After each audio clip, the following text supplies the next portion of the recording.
Welcome to Vanguard Motor Sales.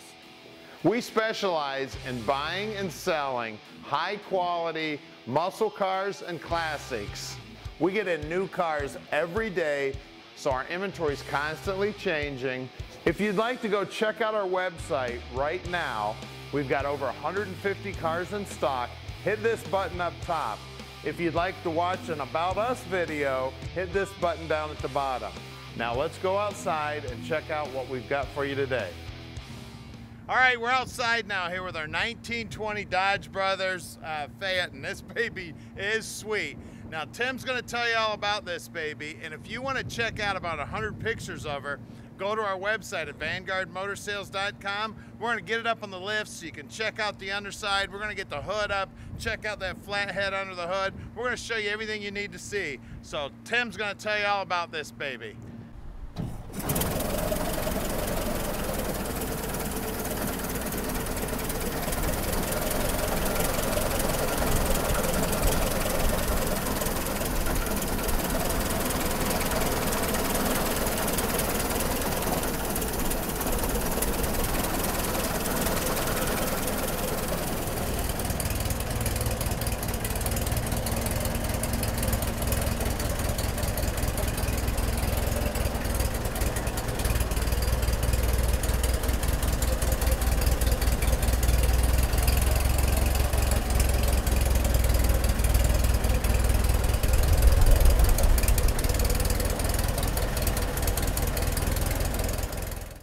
This is a 1920 Dodge Brothers Touring Cabrio. Little bit of history on the Dodge Brothers. They started in 1900 building chassis and engines for all the car companies at that time, including Ford. All of the Fords used Dodge Brothers components right up until Dodge Brothers started their own company in 1914. They got into business in 1914, started building their own automobiles out of their own components. At that point, there was probably 200 manufacturers of automobiles, and by 1920, when this was built, they were the second leading seller right behind Ford. So just in 6 years, they went from starting up the company to the second leading seller of automobiles in the United States. That tells you a little bit about the quality of the build. Now in 1920, Warren Harding was president. The 19th Amendment was passed, giving women the right to vote. NFL was established. Babe Ruth was traded from Boston to New York. And at that point, the post office passed a new law. It was no longer legal to ship your children via parcel post across the country. A little bit going on in 1920. In 1920, this was the peak of the Dodge Brothers, really their success, their early success.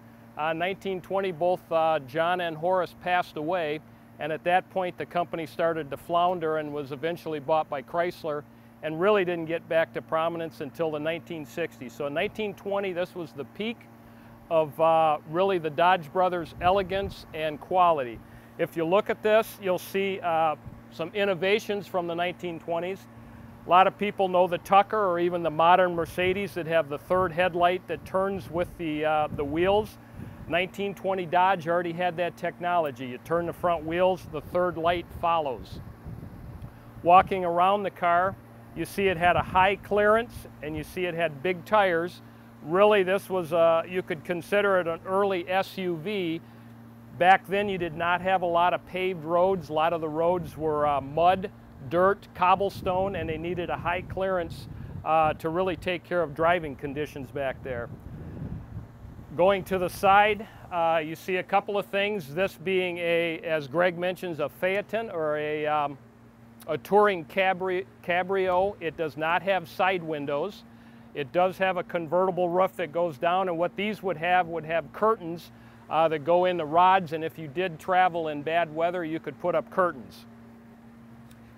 It does have 4 doors, and if you notice, this particular one is about a 5-year-old museum quality restoration. New interior, new carpet, new top, both the seats, the door skins, everything was done on this car to museum quality specs. New floors, the paint is beautiful on it. What you see inside is really a modern looking car. If we look at the controls, the gauges, the best-selling car at that time was the Model T. The Model T is a little antiquated compared to this Dodge Brothers. If you look, you got a modern 3-speed manual transmission. You actually have a gas pedal, a brake pedal, and a clutch. The Model Ts did not have a gas pedal. They were controlled by hand controls. So this is really a step up from the Model Ts. The Dodge Brothers had a lot of innovations. This was a luxury car. This was a step up from the guy that just wanted a car to go back and forth to work. If you see on the side here, you not only have a side view mirror, you have a spotlight. These were called wind wings. You could adjust them almost like an early vent window so you could get airflow in and out or around the people sitting in the car. We mentioned the top earlier. Top folds down, mounts in these brackets on the side. There were no boots yet, so the brackets held the top from moving. In the back of the car, you see the gas tank is in the back of the car, whereas a lot of early cars, especially the Fords, the gas tank, you either sat on it or it was moved up front in front of the windshield. Dodge Brothers felt it was safer to put the gas tank in the back and eliminate a lot of problems. You also see the gas gauge on the tank is in the back. One brake light, which was standard at the time, no turn signals. Not on cars yet. You could get aftermarket kits, but they were not standard on the cars quite yet.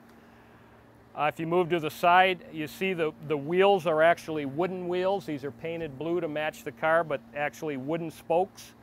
It was very hard to keep the wheels in kind of round. They would start to wobble after a while. These are beautifully straight, no wobble at all in them.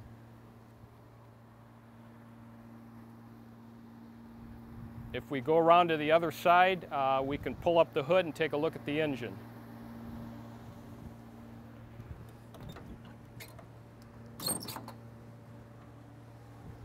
If you look at the engine on the Dodge Brothers, it's actually a 4-cylinder, just like most of the cars of its day, but it's a bigger, more powerful engine than the best-selling Ford Model Ts at the time.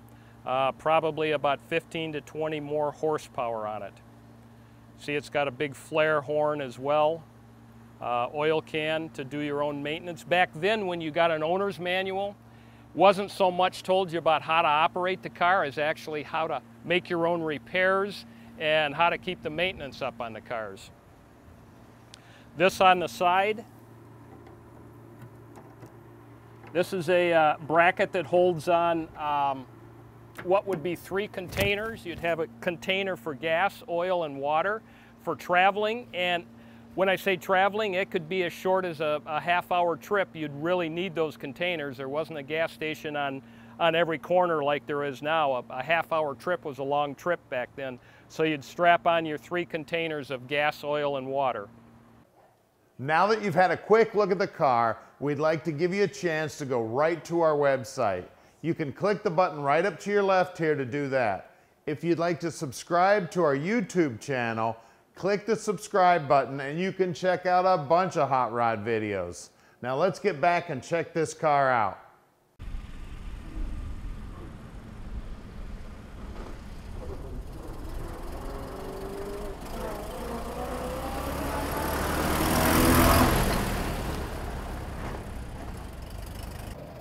We're going to take a ride in this beautiful 1920 Dodge, see how it performs. If you've never driven an antique vehicle, they're a little different. You have to double clutch them. They do not have a synchronous transmission, which means you have to take it out of gear, let off the clutch, put the clutch back in, and then put it back into gear. If you look at the dash and all the controls on this car, you really getting into modern gauges. You've got an amp meter, tells you if your battery's charging or discharging. You've got oil pressure, and you've got a speedometer with an odometer. You see the speedometer goes to 60. That's a little aggressive for a car like this. You want to cruise at about 35 to 45 in this car. You also have a horn. The horn button's actually mounted on the door of this car. You also have modern conveniences for 1920. You have air conditioning right here. That's your 1920 air conditioning. Also, as far as turn signals go on this car, manual. Arm straight out is left, arm up is right. Didn't quite have turn signals standard on the cars yet. You also have a manual windshield wiper. Basically, that's the way you work the windshield wiper. You also have an emergency brake or a parking brake, and like I mentioned before, this is actually a fairly modern car with 3-speed manual transmission and 3 gas pedals like you'd see on a modern car. We're going to double clutch it again and get going down this way.